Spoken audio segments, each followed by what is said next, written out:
suis Odon Lafontaine, je travaille sur les origines de l'islam depuis une quinzaine d'années avec des chercheurs, avec le père Édouard-Marie Gallet en particulier, et puis avec d'autres chercheurs aussi, parce que en fait il y a un phénomène en cours dans le monde de la recherche universitaire sur les origines de l'islam.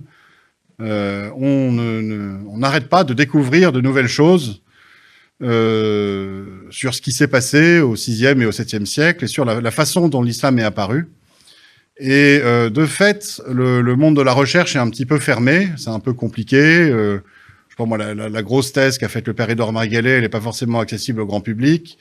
Les recherches pointues, qu'on peut voir dans des colloques internationaux, dans différentes publications, sont pas non plus très très accessibles au grand public, alors même que ce qui s'y découvre est fondamental, à mon sens, pour comprendre ce que c'est que l'islam. Parce qu'en fait, la recherche historique en elle-même, elle va vous allez le voir dans l'exposé que je vais faire, elle va nous indiquer comment l'islam est apparu. Et effectivement, vous allez voir que c'est pas exactement selon le scénario traditionnel que l'islam propose. Ça, c'est une chose. Mais le savoir pour le savoir, ça apporterait pas grand-chose en soi. Ce qui est passionnant, en fait, avec la recherche, c'est que on comprend quelles sont les espérances qui sont au cœur de l'islam depuis ses origines. Et on comprend que ces espérances sont toujours là, en fait, aujourd'hui dans l'islam. Et c'est ça qui est vraiment, vraiment passionnant. Et à partir de là, on peut mieux comprendre l'islam, on va dire ce que c'est pour les musulmans, comment ça agit dans les cœurs et dans les consciences, et donc mieux parler et dialoguer avec les musulmans. Et c'est notamment pour ça qu'on présente ce travail-là dans le cadre des forums Jésus le Messie, parce que, vous allez voir, ça a un intérêt pour l'évangélisation, pour le dialogue avec les musulmans. Alors, pour commencer, je voudrais juste vous présenter très rapidement, mais je pense que vous le connaissez déjà tous, ce que c'est que le scénario traditionnel que l'islam présente pour expliquer la façon dont il est apparu, quelles sont ses origines. Alors, j'ai fait figurer ça sur fond d'une bibliothèque d'ouvrages musulmans de tradition. La tradition musulmane est un océan, des dizaines, des centaines de milliers d'ouvrages qui expliquent, avec des anecdotes, des recueils d'anecdotes ou avec des récits construits, comment l'islam est apparu. Et en fait, c'est assez simple. Il y aurait eu un prophète de Dieu, un prophète divin, qui serait apparu en Arabie et qui aurait révélé la parole de Dieu à des païens arabes ignorants de Dieu et de la révélation, de Dieu au sens du Dieu unique, des païens polythéistes. Cette révélation, c'est le Coran en tant que parole divine incréée, quasiment au mot à mot. Et à partir de là, il y a toute une religion nouvelle qui se serait développée ex nihilo dans ce milieu païen arabe, donc en Arabie, entre la Mecque et Médine. Évidemment, l'islam prétend qu'il est la religion primordiale, qu'il est la religion d'Adam et des tout premiers hommes, qu'il est la religion des Juifs originellement, mais que les Juifs l'ont dévoyée, qu'il est la religion des chrétiens originellement, mais que les chrétiens l'auraient dévoyée. Mais ce qui se passe en Arabie, c'est quand même la création d'une religion nouvelle, absolument nouvelle, dans le sens où la tradition musulmane nous parle de païens polythéistes, et donc de gens complètement ignorants du Dieu unique, par exemple.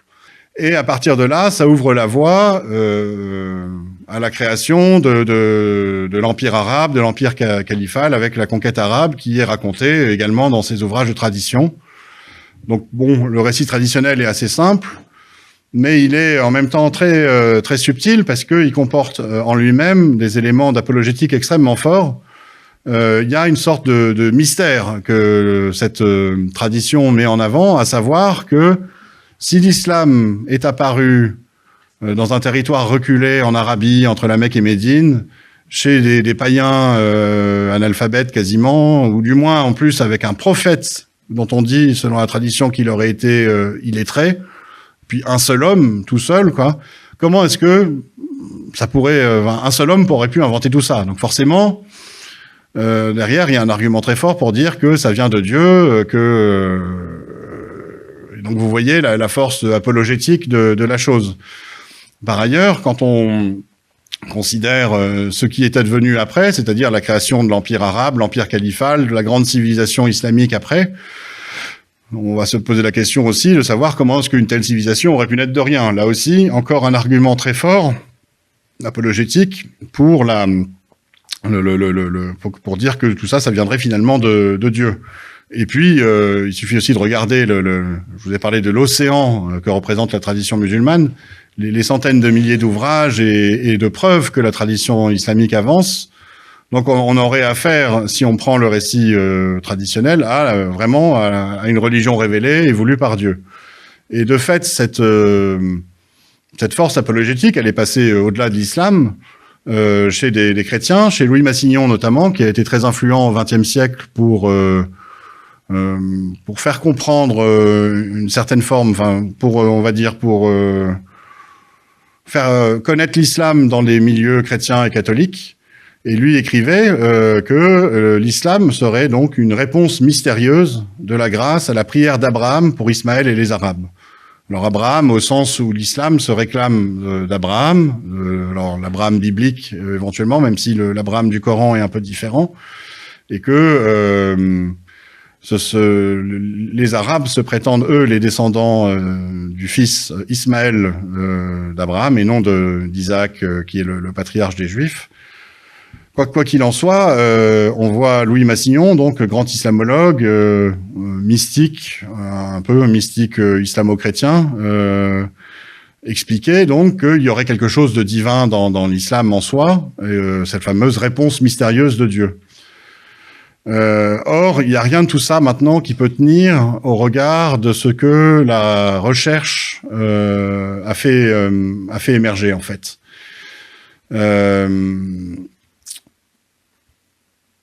De fait, je vous l'ai annoncé, je vous l'ai expliqué là en introduction, il y a un bouillonnement dans la recherche sur les origines de l'islam depuis une trentaine d'années en particulier. Mais grosso modo, on peut faire remonter ça à il y a un siècle et demi, où on a commencé d'appliquer à la tradition musulmane et aux textes musulmans les méthodes historico-critiques, la méthode scientifique en fait, tout simplement, celle qu'on avait longuement expérimentée et appliquée sur la Bible et l'histoire sainte. Et donc, à partir de là, des choses nouvelles ont commencé d'émerger, et donc ça ne fait que 150 ans qu'on étudie réellement l'islam de manière critique et scientifique, alors que ça fait, depuis que la science existe, qu'on étudie le christianisme ou le judaïsme, ou l'histoire du christianisme et du judaïsme de cette manière. Et à partir de là, sont venues assez rapidement des remises en cause frontales de l'historicité des traditions musulmanes, l'historicité du récit que je vous ai résumé, à savoir l'islam vient de la prédication d'un prophète à des Arabes païens à la Mecque entre 610 et 632. Cette remise en cause, elle s'est faite par l'étude des traditions musulmanes elles-mêmes. Je vous citerai tout à l'heure le père Henri Lamince qui a montré ça de manière assez probante dès 1910 justement. Cette remise en cause, elle s'est faite aussi à partir surtout de la deuxième moitié du XXe siècle, mais déjà un petit peu auparavant, parce que on a commencé de travailler sur les sources non musulmanes du VIe, du VIIe, du VIIIe siècle, qui nous racontent une toute autre histoire que ce que l'islam met en avant. Et ça, c'est quand même très très intriguant. Comment est-ce que ce serait possible que des témoins d'époque, chrétiens, juifs, comme l'était à peu près 99% de la population au Proche-Orient, aient pu avoir une autre vision de l'histoire que ce que nous raconte le récit traditionnel musulman. Nulle part, par exemple, on ne trouve de mention à un prophète révélant l'islam avant le 8e siècle, dans les sources non musulmanes. C'est quand même très intriguant. Nulle part on ne trouve d'inscription se rapportant à l'apparition de l'islam avant la fin, toute fin du 7e siècle. Et encore, on peut remettre en cause ces inscriptions en se rendant compte qu'elles désignent pas vraiment le Mahomet, prophète de l'islam, ou qu'elles désignent pas vraiment la religion islamique comme on la connaît. Il y a des savants qui ont en plus travaillé sur le texte coranique lui-même. Je pense par exemple à Christoph Luxenberg, qui est quelqu'un qui vient du Proche-Orient et qui est un spécialiste de l'araméen, Je pense au père Édouard Marie-Gallet, évidemment, qui s'inscrit dans une tradition d'étude du texte coranique par des chrétiens d'Orient. Il avait travaillé lui-même avec le père Antoine Moussali, et puis il y avait avant lui d'autres pionniers, et qui ont découvert que le texte coranique n'est pas un texte purement arabe, et qu'il a des sous-bassements araméens. Alors, on sait pas vraiment, a priori, il n'aurait pas été écrit en araméen et traduit en arabe, mais il a été pensé en araméen, et à partir de là, mis en arabe. Et donc, on trouve des façons de penser araméennes, des façons de penser qui sont juives et chrétiennes. Qui parlaient araméen au 6e, 7e siècle au Proche-Orient? Les juifs et les chrétiens. Et c'est ce qu'on retrouve dans le Coran, des sous-bassements juifs, des sous-bassements chrétiens, juifs dévoyés, déviants, chrétiens déviants. Hein. Ce qu'on redécouvre aussi, c'est que le 7e siècle, c'est pas uniquement Médine et la Mecque en Arabie. Le 7e siècle, c'est quelque chose, c'est un environnement géopolitique très, comment dire, il s'est passé des événements capitaux à cette époque-là, dont ne rend pas compte la tradition musulmane, ce qui est très intriguant. En particulier, le 7e siècle, c'est le moment où il y a une espèce d'affrontement entre les deux immenses puissances de l'époque, entre l'Empire byzantin et l'Empire perse. C'est l'équivalent d'une guerre mondiale au XXe siècle, quoi. C'est pire que la guerre froide ou que la Deuxième Guerre mondiale pour les populations locales. Et c'est un affrontement terrible, avec des destructions, avec des morts, qui durent entre 602 et 628. Donc on est en plein pendant la période de soi-disant révélation de l'islam. Et cet affrontement n'a pas laissé les Arabes à l'écart. Les Arabes étaient au cœur de cet affrontement, en fait. Les Arabes étaient traditionnellement alliés des Byzantins et alliés des Perses. Vous aviez des tribus qui étaient des sortes de fédérés, en quelque sorte, un petit peu, avec les Byzantins, et d'autres tribus qui étaient avec les Perses et qui se faisaient la guerre par Arabes interposés. Et la tradition musulmane n'en parle absolument pas au sujet alors que c'est fondamental, absolument fondamental. Il y a aussi une redécouverte du contexte général religieux de l'époque, où on voit que, notamment à cause de cette guerre terrible qui avait lieu entre les deux grandes puissances, et puis aussi d'événements que les gens considéraient comme étant apocalyptiques, il y avait eu d'abominables épidémies de peste, la peste de Justinien au siècle précédent, et puis avec des résurgences. Il y avait des signes dans le ciel, il y avait des interprétations des prophéties, la prophétie de Daniel en particulier. Et avec la guerre, les gens pensaient que la fin des temps était là, quoi, et donc qui dit fin des temps, dans un environnement qui religieusement est chrétien à 90-95% au Proche-Orient et juif pour l'essentiel du reste, avec un peu de reliquats païens ou de religion type manichéisme, zoroastrisme. Mais dans cet environnement-là, la fin des temps, c'est la venue du Messie. Évidemment Jésus pour les chrétiens, ou le Messie qui n'est pas Jésus pour les juifs.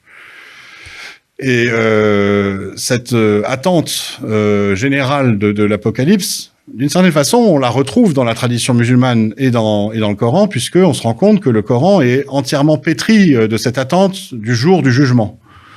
Et que, pour beaucoup, le Coran est une sorte de prédication visant à préparer les gens à l'imminence du jour du jugement. Un jour du jugement qui doit arriver tout de suite, maintenant, pas à la fin des temps dans des milliers d'années, mais quelque chose d'imminent. Et on trouve ça aussi dans les hadiths, c'est-à-dire les paroles qu'on prête aux prophètes de l'islam et qu'on a mises par écrit à partir du 8e, 9e siècle, où là aussi, on voit le prophète dire que la fin des temps est imminente et que le retour de Jésus est vraiment, vraiment très proche. Il y a, des études critiques sur le texte coranique, sur les traditions musulmanes. Je viens de vous en faire part là, de quelques-unes. Par exemple, venir trouver dans le texte coranique que, en fait, l'attente, que le message qui y est, c'est que la fin des temps va se produire de façon imminente et non pas dans quelques milliers d'années. Là aussi, ça vient un petit peu contredire la tradition musulmane. La tradition musulmane nous parle d'un prophète qui vient établir une religion pour les siècles à venir, et pas en prévision d'une fin des temps qui doit arriver tout de suite ou dans l'année. Et puis il y a alors cascade de découvertes de nouveaux artefacts, de pièces de monnaie, d'archéologie. On retrouve des fragments du Coran. Tout ça, ça mène donc à une mise en cause assez frontale du récit traditionnel par la recherche, d'autant plus que le phénomène s'accélère à fond. Je voudrais vous montrer là tout à l'heure, enfin juste avant, j'ai un petit truc à vous dire, mais je vais vous montrer justement une ou deux découvertes qui ont été faites et qui mettent en cause ce récit traditionnel. Auparavant, je voulais vous citer le père Henri Lamince dont je vous ai parlé, qui dès 1910 avait remis en cause donc l'historicité des traditions musulmanes. 1910, il a publié un article dans la revue des Jésuites, dans le premier numéro d'ailleurs, Recherche de sciences religieuses, qui s'appelait Coran et tradition, dans lequel il expliquait que quand la tradition islamique prétend se donner comme une source d'information indépendante, comme le résultat d'une vaste enquête organisée par les contemporains sur la vie du prophète arabe, nous pouvons la considérer comme une des plus grandes supercheries historiques dont les annales littéraires aient gardé le souvenir. Vous voyez, ça fait un siècle que, par la simple étude des traditions, donc avant même de rentrer dans des considérations archéologiques ou d'études de fragments coraniques ou d'études sur le contexte géopolitique et autres, ça fait déjà plus d'un siècle que juste par l'étude de la tradition islamique elle-même, un spécialiste comme le père Henri Lamince avait montré que la tradition islamique n'est pas historique. Ce qu'il avait montré, en fait, c'est assez simple, on peut le comprendre d'ailleurs quand on lit la tradition, c'est que cette tradition dont on nous dit qu'elle provient de la transmission de mémoires, d'anecdotes par les compagnons du prophète, comme ça, de génération en génération, jusqu'à ce qu'elle soit mise par écrit, et puis que des savants compilent tout ça, écrivent la biographie du prophète.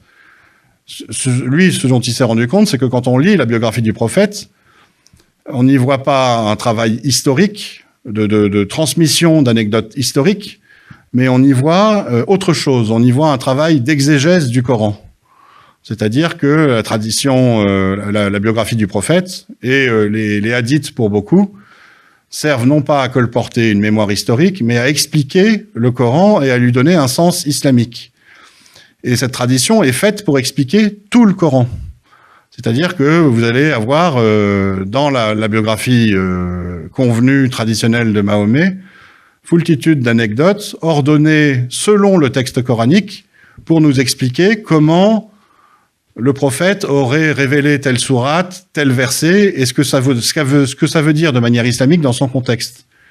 Donc on voit l'entreprise en fait qui a été faite. Elle est pas de donner une sorte de témoignage historique sur ce qui s'est passé, mais elle est de donner une explication islamique au texte coranique par l'entremise d'un texte d'explication et non pas d'un texte historique. Donc on en arrive à considérer et à établir, comme il l'écrit, que cette tradition musulmane est une forme de supercherie historique, c'est-à-dire qu'elle n'est pas historique en elle-même. Elle est là pour donner un sens islamique au Coran et en quelque sorte pour créer, elle est là pour donner l'islam, elle est là pour inventer l'islam, elle n'est pas là pour donner l'histoire. Alors la question derrière, c'est qu'est-ce qui s'est passé ? Qu'est-ce qu'on peut apprendre de tous ces témoignages sur ce qui s'est vraiment passé et dont on comprend que l'islam est repassé derrière pour transformer un peu l'histoire réelle en histoire islamique. Avant d'arriver à cette synthèse-là, je voulais vous montrer deux exemples que je trouve intéressants de découvertes historiques qui remettent en cause ce récit traditionnel islamique. Donc là, on vient de parler de la tradition musulmane en elle-même, de la biographie du prophète en particulier. Je vais vous montrer cette pièce de monnaie qui a été redécouverte il y a une trentaine d'années. Enfin, elle n'a jamais été vraiment complètement inconnue. C'est juste qu'elle est maintenant passée, entre guillemets, sous le prisme des chercheurs et des spécialistes de numismatique. Cette monnaie en question, donc, c'est une monnaie arabe. Vous avez des inscriptions arabes dessus. Elle a été datée par les spécialistes à peu près entre 679 et 691. C'est une pièce de monnaie qui a été frappée par, a priori, un chef d'une des tribus hassanides qui sont historiquement des alliés de Byzance.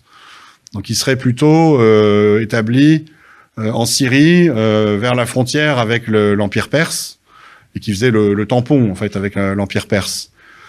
Cette monnaie, ce qui saute aux yeux quand on la regarde, déjà, et d'une, c'est une copie de monnaie byzantine. Vous avez des monnaies byzantines qui ressemblent beaucoup à ça.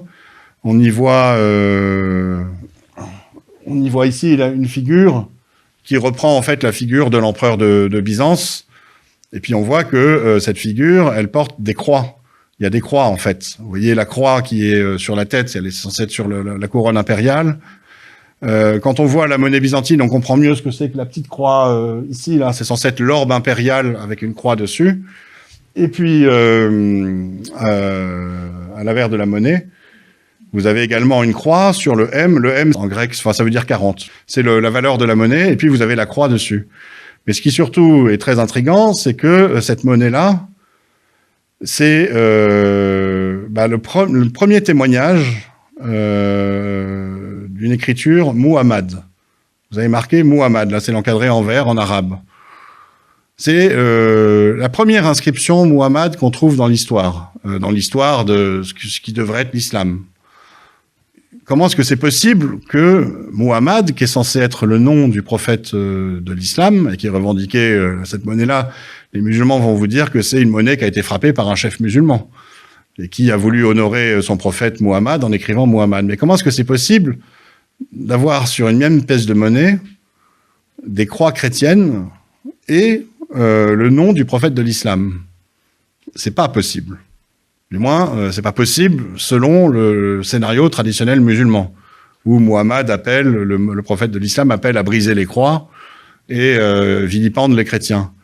Donc il y a quelque chose là qui est incompatible complètement avec la tradition musulmane, et rien que cette pièce de monnaie nous montre que c'est faux, qu'il y a une supercherie historique.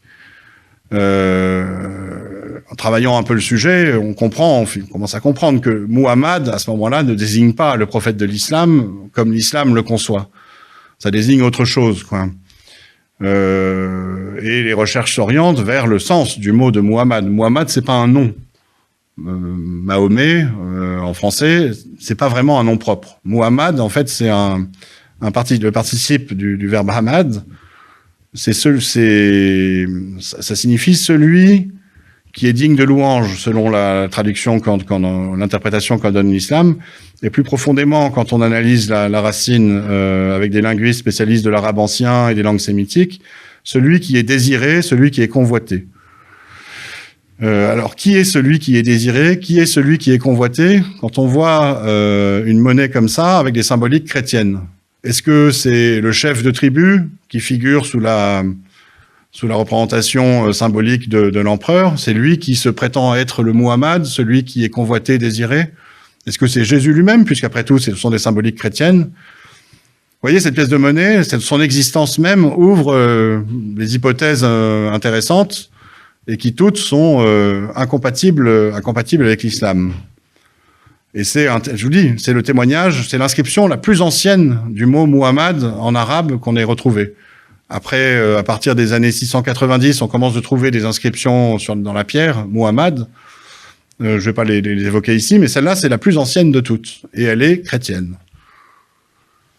Un autre exemple intéressant, c'est sur l'étude du Coran lui-même, en lien avec un peu d'études, on va dire, historiques. Au verset 158 de la sourate 2, vous avez un verset qui codifie le pèlerinage à la Mecque, des modalités du pèlerinage à la Mecque, et qui dit que As-Safa al-Marwa sont vraiment parmi les lieux sacrés de Dieu. Quiconque fait le pèlerinage, le Hajj, à la maison, la Kaaba, la maison c'est Beit en arabe, je vous expliquerai ça, c'est compris comme étant la Kaaba, c'est-à-dire le temple de la Mecque, ou fait l'Omra, le petit pèlerinage, ne commet pas de péché en marchant entre les deux.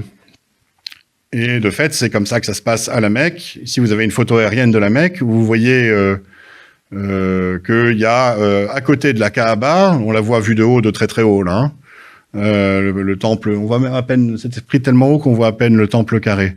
Vous avez l'esplanade où il y a les circumambulations autour et les prosternations autour du temple de la Kaaba. Et juste à côté, vous avez Safa et Marwa, qui sont en fait deux petits... alors c'est censé être des collines, mais c'est vraiment des monticules rocheux, entre lesquels, sur la base du texte coranique, le fameux ici, les pèlerins marchent entre les deux et font un va-et-vient maintenant qui est dans un circuit couvert. Vous le voyez en bas, là, les pèlerins qui font le circuit, enfin le va-et-vient entre les deux. Donc là, vous avez Safa, le monticule rocheux dont je vous parlais, Marwa. Mais si on regarde bien le texte, il dit pas exactement que ça se passe à la Mecque. Si on regarde le texte plus profondément, là, je vous ai mis une traduction beaucoup plus littérale. Vraiment, Safa et Marwa sont parmi les lieux sacrés, les symboles, plus exactement, de Dieu. Donc, quiconque fait le Hajj, qu'est-ce que c'est que le Hajj? On va voir. De la maison, ou fait l'Omra, donc pas de péché sur lui, qu'il marche entre les deux, qu'il fasse la circumambulation. La maison, quand on regarde dans le fond sémitique, et y compris dans la langue arabe, hein, mais en araméen, en hébreu, Beit, c'est une racine qu'on va retrouver dans les évangiles. Par exemple, Beit Lehem, la maison du pain. Le Beit Din, aujourd'hui, pour les Juifs, c'est l'autorité, la maison de la justice, l'autorité qui réglemente notamment toutes les règles pour la nourriture cachère. Beit, si on le prend juste comme ça, et c'est comme ça qu'on le voit aussi dans la Bible, en mots isolés, la maison, c'est la maison, c'est-à-dire la maison de Dieu, d'où le temple. Et c'est d'ailleurs comme ça que les musulmans interprètent le mot dans le texte, puisqu'ils disent c'est le temple de Dieu, la Kaaba de la Mecque. Mais dans le contexte du 7e siècle, dans un contexte, comme je vous l'ai dit, où les gens sont juifs et hyper majoritairement chrétiens, si on lit Beit dans un texte, ça désigne le temple de Jérusalem. Le Hajj, dont on nous parle là, c'est étonnant, ce mot, comme le mot de Beit, c'est un mot sémitique emprunté aux langues araméennes, voire hébraïques. Alors ça désigne maintenant le grand pèlerinage à la Mecque, mais en hébreu, il y a le mot Hajj aussi, et qui désigne une modalité de pèlerinage, non pas à la Mecque, mais au temple de Jérusalem. Et le mot de Hajj en arabe est directement emprunté à cette langue, à l'araméen et à l'hébreu. C'est assez curieux quand même. Et puis l'Omra, qui est censé être le petit pèlerinage à la Mecque, par opposition au Hajj, qui est le grand pèlerinage, là aussi on trouve des choses étonnantes quand on fait un peu de recherche linguistique. Il y a un Régis Blacher, qui est un arabisant, islamologue de très haut niveau, qui avait fait une traduction du Coran dans les années 50-60, qui expliquait que cette racine, notamment dans un autre verset, en 52.4, avait un lien avec le service rituel qui se fait au temple. Et avec ces éléments-là, on commence à se dire, mais qu'est-ce que c'est que cette histoire de Safa et Marwa? Quiconque ferait le pèlerinage à Jérusalem, au temple de Jérusalem, ou ferait le service au temple, pas de péché sur lui qu'il marche entre les deux, mais qu'est-ce que c'est que ça? Qu'est-ce que c'est que Safa et Marwa? Si on va à Jérusalem, voilà une vue aérienne de Jérusalem, vous reconnaîtrez ici, là, c'est peut-être pas très visible, mais vous voyez la grande esplanade avec le rond doré. Le rond doré, là, c'est le dôme du rocher. Vous reconnaîtrez ici le mont des Oliviers. Et donc là, vous trouverez ici donc le dôme du rocher que j'ai entouré là, et qui est situé sur ce qu'on appelle aujourd'hui l'esplanade du mosquée, alias le mont du temple, ou bibliquement le mont Moria. Et le mont Moria, comment est-ce qu'on dit Moria en arabe? Marwa. À côté, vous avez le mont Scopus qui est ici. Maintenant, il y a une université qui est là et qui, en hébreu, était nommé, notamment on trouve ça chez Flavius Joseph, Safa. Donc en fait, on se rend compte qu'à Jérusalem, il y a aussi un mont Marwa et un mont Safa. Et qu'est-ce qu'il y a entre les deux, dans lesquels on chemine? La vallée du Cédron, qui est la vallée du jugement des nations, selon la Bible, selon le prophète Joël, selon d'autres prophètes. C'est là qu'aura lieu le jugement des nations. Et donc en fait, on comprend que ce verset, si j'y reviens, voilà, ce verset Safa Marwa, les musulmans disent qu'il s'applique à des modalités de pèlerinage à la Mecque et qui décrit la colline de Safa à la Mecque et Marwa à la Mecque et le Hajj à la Mecque et la Kaaba qui est à la Mecque et l'Umra qu'on fait à la Mecque. Mais en fait, il peut complètement être compris comme s'appliquant à Jérusalem, avec un Safa Marwa à Jérusalem, un Hajj qui est une modalité de pèlerinage juif à Jérusalem, la maison qui est le temple juif à Jérusalem, l'Omra qui est un service rituel au temple de Jérusalem. Donc ça veut dire que dans le texte coranique, on pourrait trouver comme ça des éléments aussi qui viennent contredire frontalement le récit musulman. Et à partir de là, alors là, c'est juste 2 exemples, mais vous avez foule de recherches comme celle-là qui sont faites. On en arrive à comprendre ce qui s'est passé, en fait, et à établir une forme de synthèse. C'est celle que j'ai essayé de produire. Alors évidemment, elle peut être perfectionnée, mais on arrive à comprendre ce qui s'est passé et comment est-ce que l'islam est apparu. C'est ce que je vais essayer de vous résumer maintenant. Je vous ai parlé du contexte religieux et du contexte géopolitique. On comprend qu'en fait, au 6e, 7e siècle, il y avait ces espérances que la fin du monde allait arriver, et sont apparus parmi les Arabes des mouvements de prophétisme armé avec des prédicateurs. Alors, on peut dire qu'ils étaient chrétiens, puisque les Arabes étaient christianisés à cette époque-là. Tous les Arabes étaient chrétiens, à l'époque de Mahomet, où vous avez, par exemple, ça j'aurais peut-être pu vous le dire avant dans le contexte, à la fin du VIe siècle, dans le cadre de l'opposition entre Byzance et l'Empire perse, avant que la guerre ne soit déclarée, la Perse fait une espèce d'OPA sur les une action sur les Arabes et essaye de se les rallier tous, y compris les alliés de Byzance, et se met en place une fédération de toutes les tribus arabes, plus ou moins sous l'égide de la Perse, avec un roi arabe à sa tête. Je crois qu'il s'appelait Nouman Ier, enfin quelque chose comme ça. Et on a des chroniques d'époque qui nous disent qu'il a été baptisé dans les années 590. Ce qui signifie que, c'est un peu comme avec Clovis, quand Clovis est baptisé, tous ses francs sont baptisés avec lui. Ce qui signifie que, grosso modo, tous les Arabes avaient été christianisés, en fait. On a d'ailleurs, par ailleurs, des chroniques et puis des traces de la christianisation très ancienne des Arabes. On a des traces archéologiques, les églises, ainsi de suite. Il existe même encore aujourd'hui, principalement en Jordanie, des tribus arabes chrétiennes dont la christianisation remonte à bien avant l'islam. Quoi qu'il en soit, je reviens à essayer de comprendre les origines de l'islam. On peut comprendre donc qu'il y a eu, à partir de la fin du VIe siècle, début du VIe siècle, plusieurs mouvements de prophétisme arabe armé, avec des prédicateurs apocalyptiques.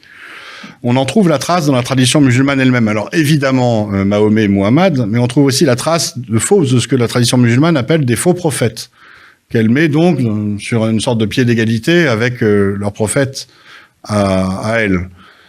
Et ce qu'on voit aussi, c'est que les Byzantins et les Perses jouent un travail d'influence sur les Arabes, également par la religion, en appuyant ces mouvements-là.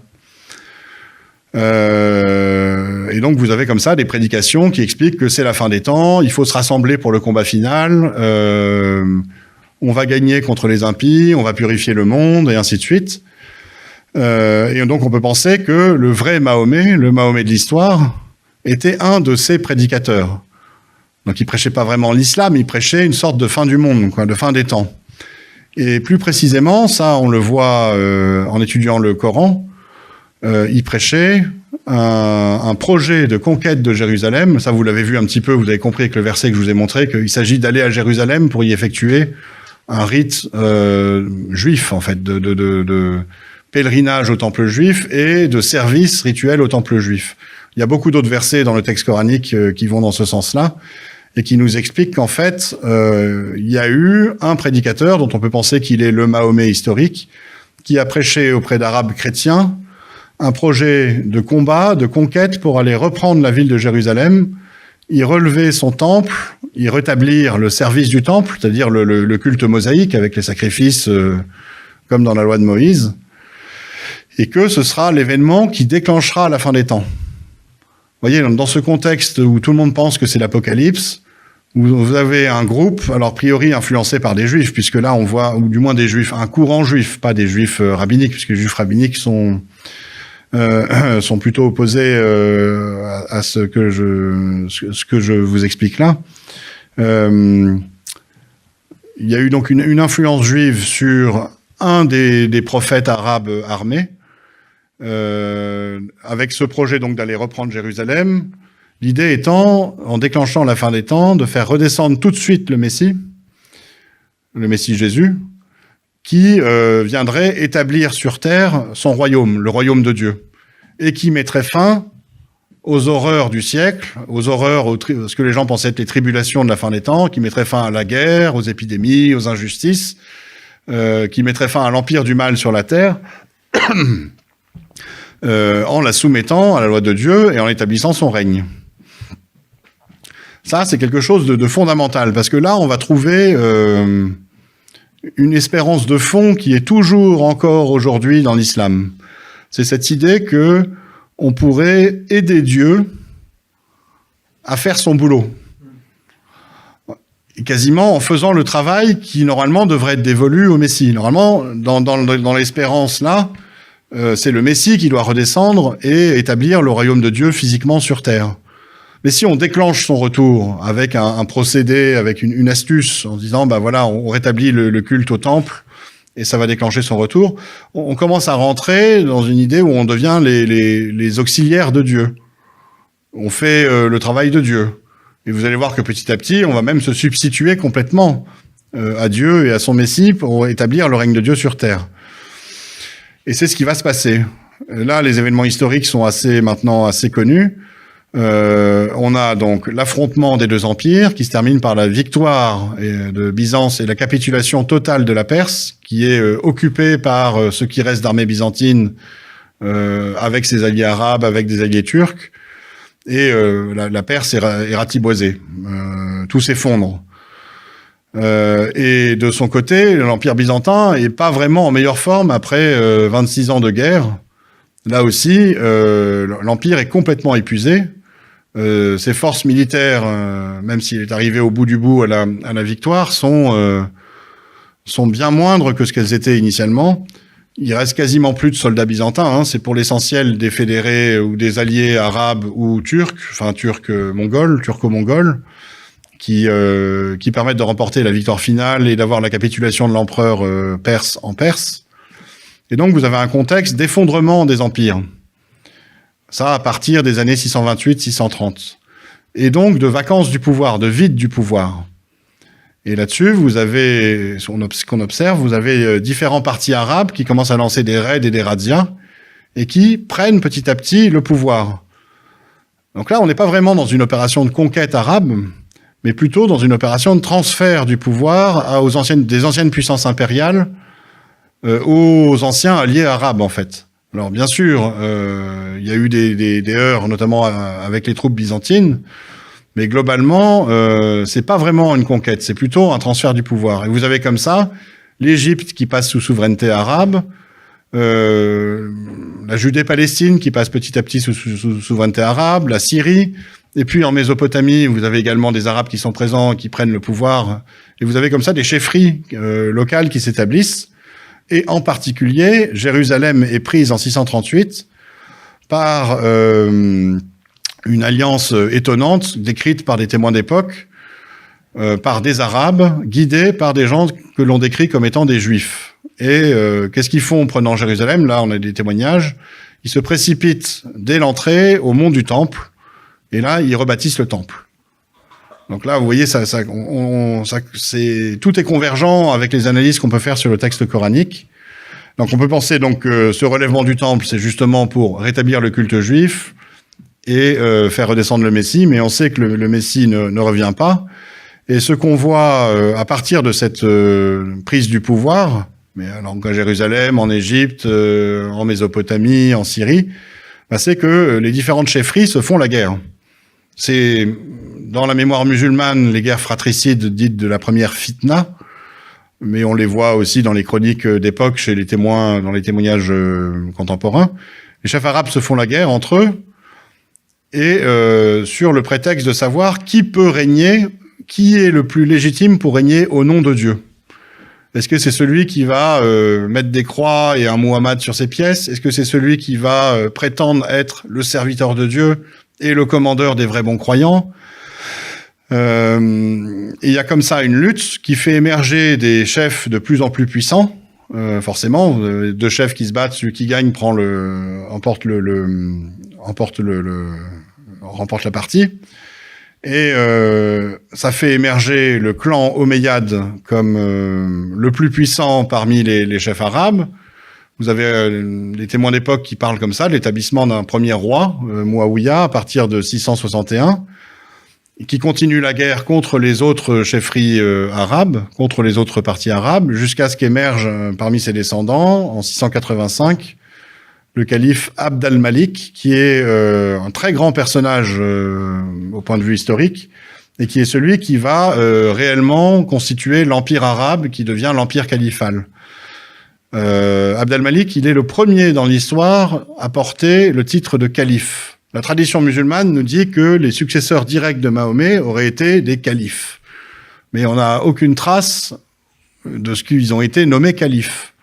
Muawiyah, qui est le 5e calife, si je ne me trompe pas, selon la tradition musulmane, 5e ou 6e, 5e, est censé être un calife, mais il est décrit par les témoins d'époque comme un roi chrétien, qui plus est, qui prie au Saint-Sépulcre. Et on voit, par exemple, sur des stèles d'époque, qu'il fait précéder ses décisions d'une croix chrétienne. Donc là, on n'est pas encore dans l'islam. Et il n'est pas encore calife. Abd al-Malik, c'est le premier qui porte le titre de calife. On le voit sur ses pièces de monnaie. Calife de Dieu, même. C'est ça son titre. Khalifat Allah. Le calife, étymologiquement, c'est le vicaire.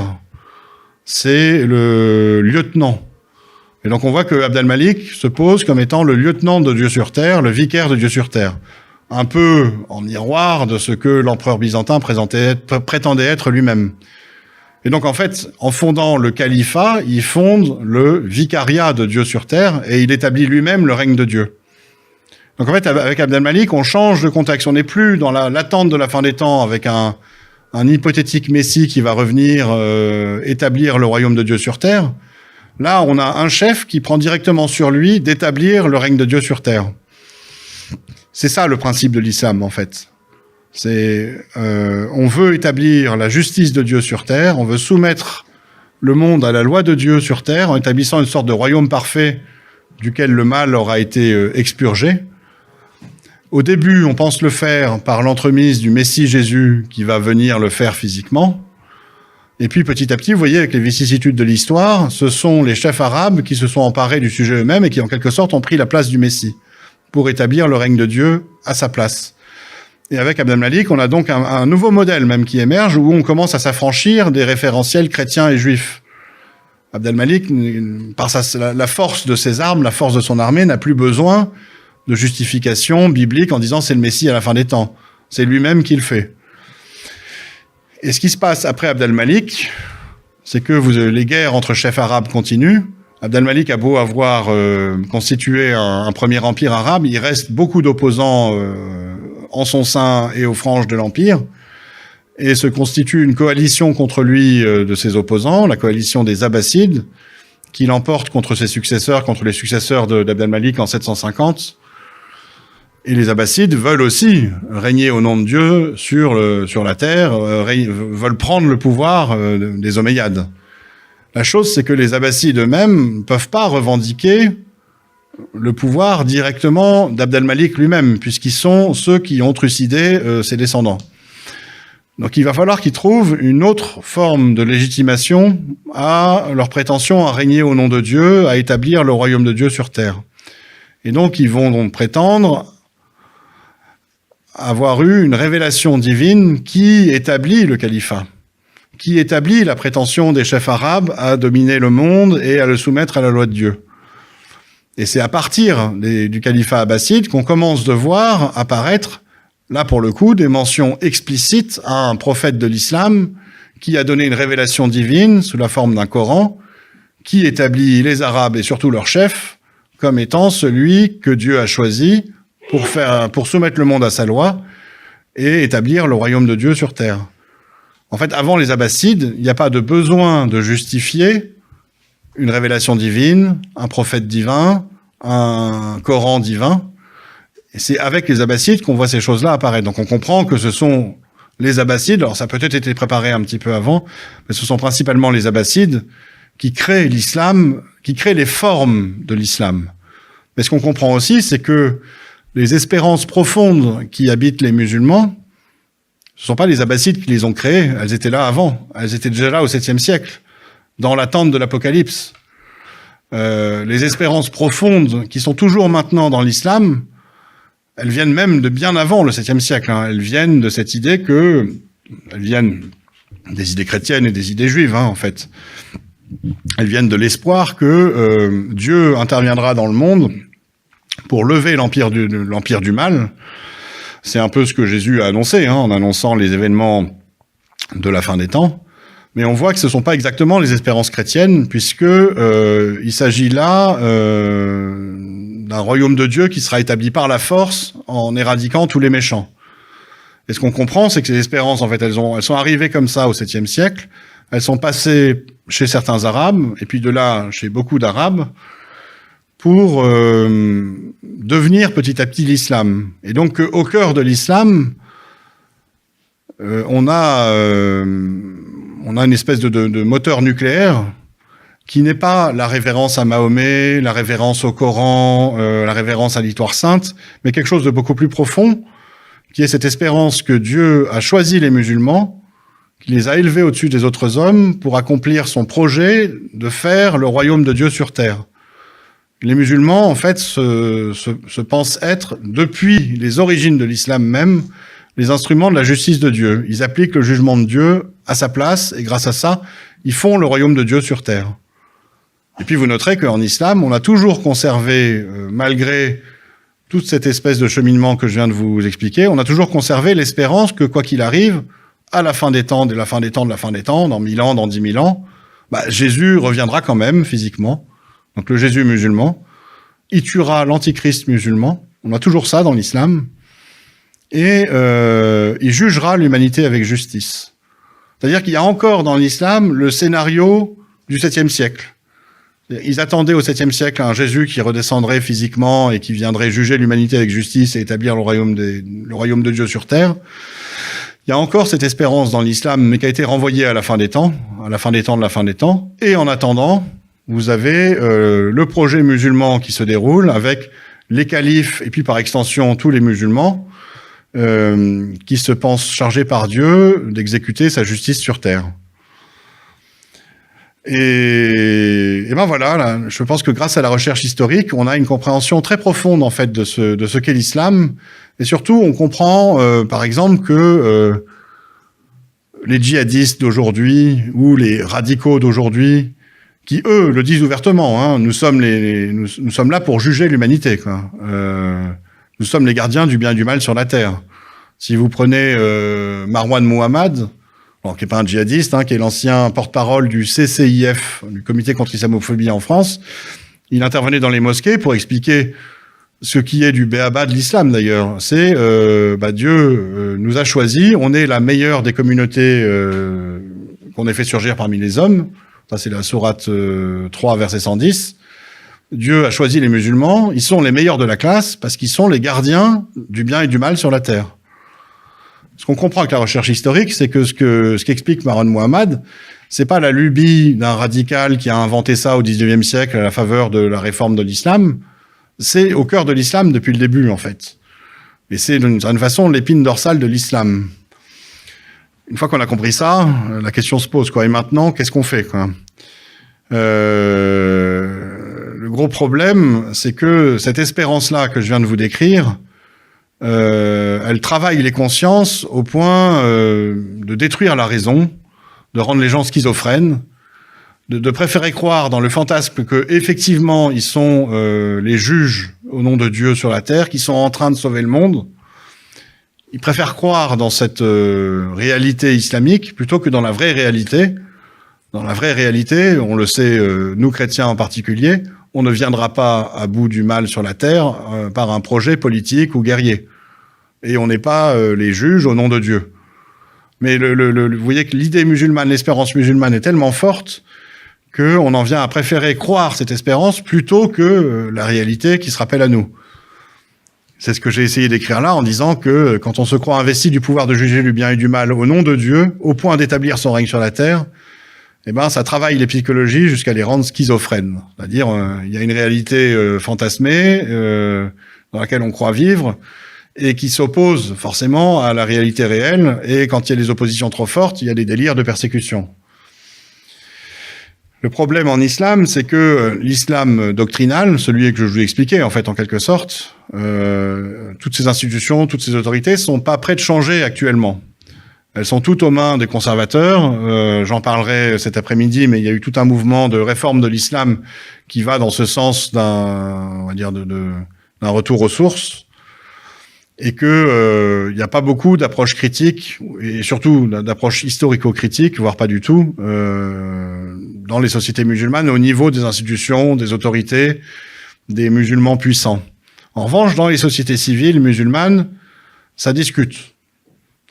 Ça bouillonne un peu, et il y a d'ailleurs un phénomène de déstabilisation de l'islam assez important, avec beaucoup de musulmans qui quittent l'islam, et beaucoup de musulmans aussi qui deviennent chrétiens, au point que certains auteurs, je pense que c'est David Garrison qui avait écrit ça dans un de ses livres où il a étudié le phénomène, parlent d'un souffle dans la maison de l'islam, un souffle au sens spirituel même, qui voit des centaines de milliers, des millions de musulmans même abandonner l'islam, comme on n'a jamais vu ça dans l'histoire, et puis pour certains devenir chrétiens.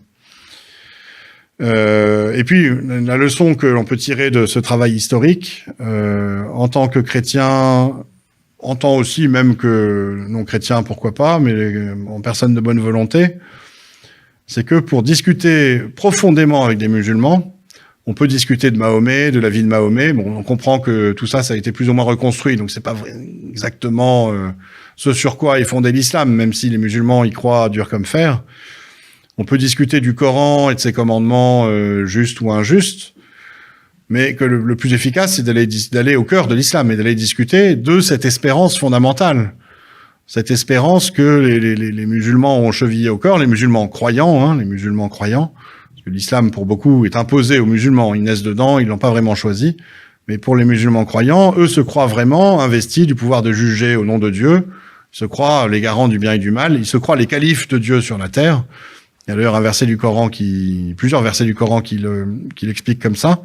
Et en fait, si on veut discuter intelligemment avec ces musulmans-là, et même avec les autres, il faut mettre sur la table cette espérance. Il faut critiquer cet espoir fou qu'on pourrait, avec des moyens humains, établir le règne de Dieu sur terre. Qu'on pourrait appliquer, nous, hommes imparfaits, la justice parfaite de Dieu. Et vous voyez que ceci est au cœur de l'islam, ce qui est peut-être une des raisons pour lesquelles l'islam n'a pas vraiment réussi jusqu'à présent à fonder la société parfaite ou à rendre les hommes heureux, par exemple, et que le vrai islam reste toujours pour demain. Il n'a pas encore été fait, quoi. Donc, vous voyez, ça nous donne des éléments de discussion, de dialogue, qui, je pense, sont très profonds, et j'en ai fait l'expérience dans les discussions avec les musulmans, qui sont vraiment intelligents, en fait. Alors là, je vais m'arrêter là pour cette présentation. Il reste un petit peu de temps pour les questions, mais je serai de toute façon disponible toute la journée pour pouvoir répondre à toutes vos questions. Et merci beaucoup. Oui, Odon, est-ce que dans vos recherches, je viens de penser à ça, vous avez essayé de comprendre pourquoi les musulmans en Syrie, à Damas en particulier, disent que quand Jésus reviendra comme musulman pour faire régner la justice islamique dans le monde, ils disent qu'il arrivera sur le sommet d'un des 4 minarets de la grande mosquée, qui est l'ancienne basilique byzantine, à Damas. Et qui est consacré à Saint Jean-Baptiste. Voilà, oui, parce que Saint Jean-Baptiste y est enterré, il y a son tombeau. C'est très intéressant cette histoire, parce qu'en fait, elle nous montre comment l'islam s'est formé. Il y avait initialement une attente du retour de Jésus à Jérusalem. Oui. Alors peut-être sur le mont du Temple, peut-être sur le mont des Oliviers, et c'est pour ça qu'on y avait construit le 3e temple, en fait, qui après a été rasé par Abd al-Malik, qui a construit à la place le dôme du rocher, qu'on peut voir aujourd'hui. Alors peut-être que c'est pas exactement le même dôme, il y a eu des reconstructions et tout ça, mais Abd al-Malik a construit quelque chose à cet endroit-là, et aujourd'hui les musulmans disent il a construit à cet endroit-là pour célébrer la mémoire du voyage nocturne de Mahomet, un épisode de la tradition musulmane au sujet de la vie de Mahomet, où de nuit, il aurait voyagé à d'autres cheval ailés, de la Mecque jusqu'à Jérusalem, de Jérusalem jusqu'au ciel, et puis revenu à la Mecque. Sauf qu'il n'y a rien dans le Dôme du Rocher qui mentionne le voyage nocturne, et que surtout, on le comprend maintenant, quand on analyse un peu ce qu'est le règne d'Abd al-Malik, comme je vous en ai parlé. Abd al-Malik, il est celui qui dit, Jésus ne reviendra pas.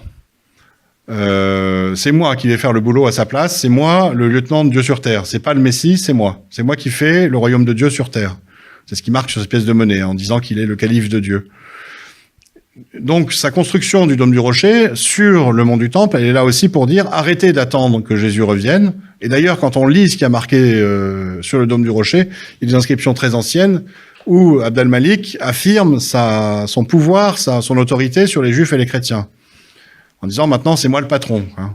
Et dans le même temps, donc moi je pense que c'est dans le même temps, les savants disent que ce sont les Omeyyades qui l'ont fait. Il y a le transfert de cette idée que Jésus va revenir, il y a le transfert du lieu de retour de Jésus, donc de Jérusalem à Damas.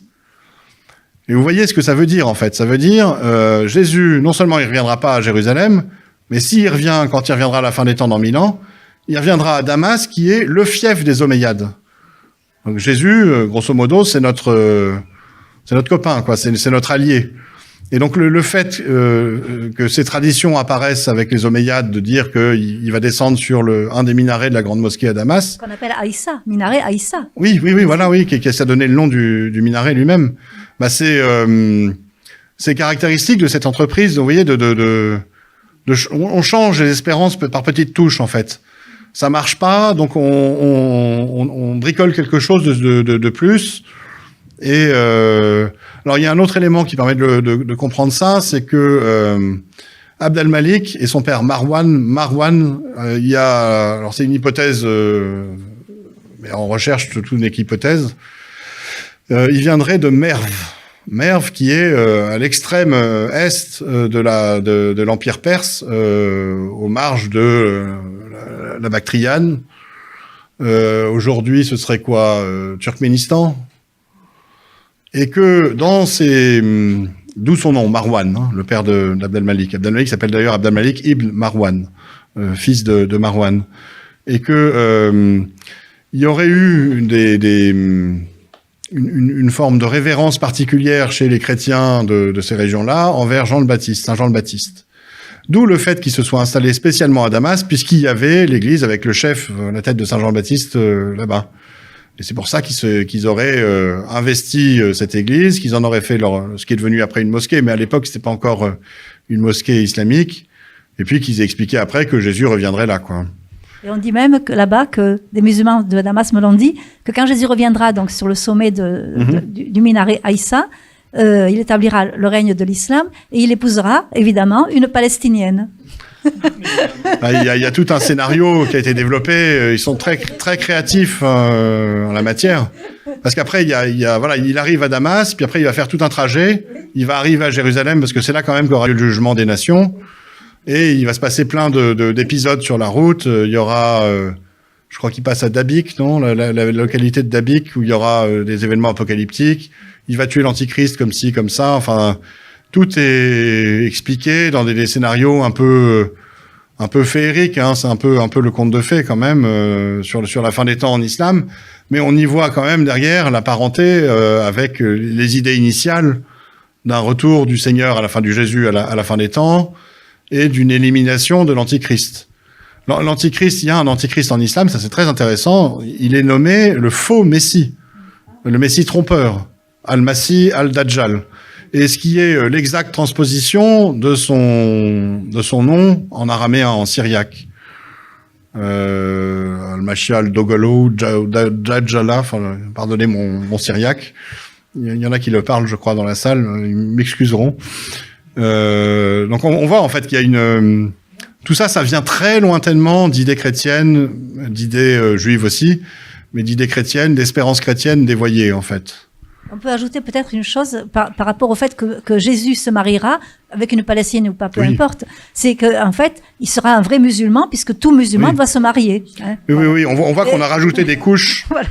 Au moment où l'islam après s'est formé, parce que je vous ai expliqué de façon très très rapide là, mais vous l'avez compris, toute la tradition musulmane, elle a été mise par écrit à partir des années 750 et des Abbassides. Et il y a eu toute une entreprise de construction, en fait, d'une histoire cohérente. Et donc, certaines des mémoires réelles du 7e siècle sur les scénarios de la fin des temps à propos de Jésus, on les a retravaillées pour les islamiser, Par exemple, en expliquant que Jésus allait se marier et qu'il serait un bon musulman, qu'il abattrait les croix, par exemple. Il y a eu comme ça toute une entreprise de reconstruction. Et que l'on peut voir. C'est ce qu'avait vu exactement le père Henri Lamince dont je vous parlais. Oui, quand il voyait la Sira, il voyait pas un témoignage historique, mais quelque chose qui avait été construit a posteriori, ex post, pour expliquer le texte coranique et lui donner un sens islamique.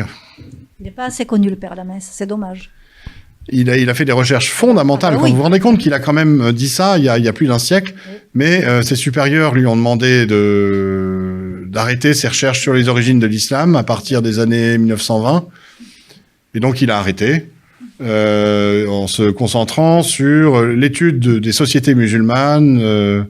Mais il est très intéressant. Il écrit sur la société, les institutions musulmanes. Il a été un témoin de la naissance du mouvement des frères musulmans aussi. C'est quelqu'un de passionnant. Hein. Un Belge comme le père Édouard-Marie Gallet, par exemple. Est-ce que les chiites ont la même vision de la fin des temps que les sunnites? Eh ben, en fait, dans les grandes lignes, oui. Oui. Le scénario de la fin des temps en islam, c'est où vous avez Jésus musulman, Aïssa, qui redescend physiquement, qui tue l'antichrist, qui juge l'humanité avec justice. Et ça se fait avec le ralliement à lui de tous les musulmans sous la bannière du Mahdi. Le Mahdi, c'est le bien guidé. C'est censé être le chef de tous les musulmans à la fin des temps. Donc ça va être pour les sunnites une sorte de super calife, et pour les chiites, le Mahdi, c'est Muhammad al-Mahdi, c'est le dernier imam caché. Parce qu'en fait, les chiites, si vous voulez comprendre vraiment d'où ça vient, alors vous avez le scénario traditionnel qui nous parle de l'opposition entre Ali et puis les autres. Il y a un peu de vérité dans ce scénario-là, mais c'est à la fois plus simple et plus compliqué. Les chiites font lointainement partie de groupes qui pensaient que Jésus était présent au milieu d'eux. Ils attendaient le retour de Jésus, ils attendaient le retour du Messie au XVIe siècle, et puis ne le voyant pas revenir, vous en avez dans ces groupes-là qui se sont pris pour le Messie eux-mêmes en disant, et c'est d'ailleurs dans la tradition chiite, le Messie parle par ma bouche, je suis le Messie. Et vous avez comme ça des mouvements qui se sont fondés où il y a une forme de transmission de la messianité, de chef en chef. Alors ils appellent ça l'imama, transmission de l'inspiration divine d'imam en imam. Pour les plus nombreux d'entre eux, là, les duos décimains, ceux qu'on trouve beaucoup en Iran, ils pensent qu'il y a une succession de 12 imams à partir de Mahomet. Historiquement, c'est pas 12 imams à partir de Mahomet, c'est vous en avez un qui s'est pris pour le Messie, et puis un autre après lui, puis un autre après lui, et puis à la fin, en se formalisant, en devenant islamique, c'est devenu l'imama.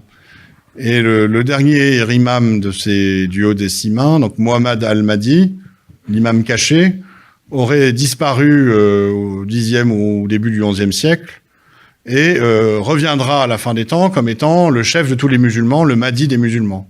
Et pour les sunnites, ce sera plutôt une sorte de super calife. Vous voyez, les scénarios sont à peu près les mêmes, si ce n'est que, évidemment, dans un cas, c'est les chiites qui gagnent, et dans l'autre cas, c'est les sunnites. Bon, ça peut se comprendre. Vous utilisez l'expression Jésus de l'islam, le Jésus islamique. Alors qu'est-ce que vous entendez par là exactement? C'est la façon dont Jésus est défini par l'islam. Déjà, il s'appelle pas Jésus au sens de son prénom arabe, Yassoua. Il s'appelle Aïssa, qui a un drôle de prénom parce que on sait pas trop ce que ça veut dire. Moi, j'ai travaillé avec le professeur Christophe Luxemberg qui pense que ça veut dire Jessé, au sens de l'ancêtre de Jésus, fils de Jessé, de la souche de Jessé. Et ensuite, qui est Jésus en islam? C'est un peu bizarre parce qu'il est à la fois le point focal des attentions, puisque c'est lui qui va revenir à la fin des temps, c'est lui qui va juger l'humanité. Donc, d'une certaine façon, si on pense que Jésus est celui qui discerne le bien, qui distingue le bien du mal, et juge l'humanité en fonction de ça, il a, des caractéristiques divines, même en islam. Donc là, il y a quelque chose de bizarre. Hein. Et c'est d'ailleurs un angle de discussion intéressant avec les musulmans, en leur expliquant, vous croyez que c'est Jésus qui juge l'humanité? Donc ça veut dire que c'est lui qui sauve, en quelque sorte, puisque c'est lui qui dit ce qui est bien et ce qui est mal. Donc si un musulman prend conscience de ça, il est déjà à moitié chrétien. Hein. La foi chrétienne, c'est de croire que Jésus sauve, qu'il donne la vie, quoi, la vraie vie. Mais bon, il y a ça en islam, et puis il y a aussi derrière toute la construction qui a été faite sur l'islam comme étant la troisième religion abrahamique, et donc ils ont inventé cette histoire d'une succession de prophètes qui apportent la même révélation. Abraham musulman apporte une révélation musulmane, le Moïse musulman apporte une révélation musulmane, Jésus musulman apporte un évangile musulman qui a été perdu, qui n'existe plus, donc qui n'est pas l'évangile chrétien, puisque c'est une écriture falsifiée par les chrétiens eux-mêmes. Et donc, Jésus est un prophète musulman en islam. Il est musulman, il est soumis à Dieu.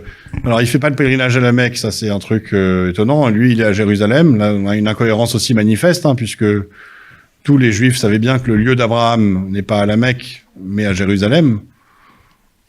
Or, l'islam prétend que le lieu d'Abraham est à la Mecque. Enfin, si vous vous souvenez du verset que je vous ai montré, là, 258, qui parle en fait du pèlerinage de Jérusalem, mais il est réinterprété par l'islam comme désignant des choses qui se passent à la Mecque. Vous avez la même chose avec le lieu d'Abraham. L'endroit où Dieu a demandé à Abraham de sacrifier son fils, selon les musulmans, c'est à la Mecque. Et c'est pour ça que la Mecque a été fondée comme ville, voilà. Mais vous comprenez bien, en lisant ça dans le contexte réel du 7e siècle, c'est-à-dire le contexte judéo-chrétien, que c'est Jérusalem qui est désigné comme tel. Le lieu d'Abraham, et qui est appelé comme ça, le Makam Ibrahim dans le Coran, Makom Abraham dans la Bible, c'est le même mot, c'est l'endroit où il a été mis à l'épreuve par Dieu pour sacrifier son fils, donc à Jérusalem, quoi. Et donc, si je reviens sur Jésus, il est juste un prophète musulman avec des attributs de puissance que nul autre n'a.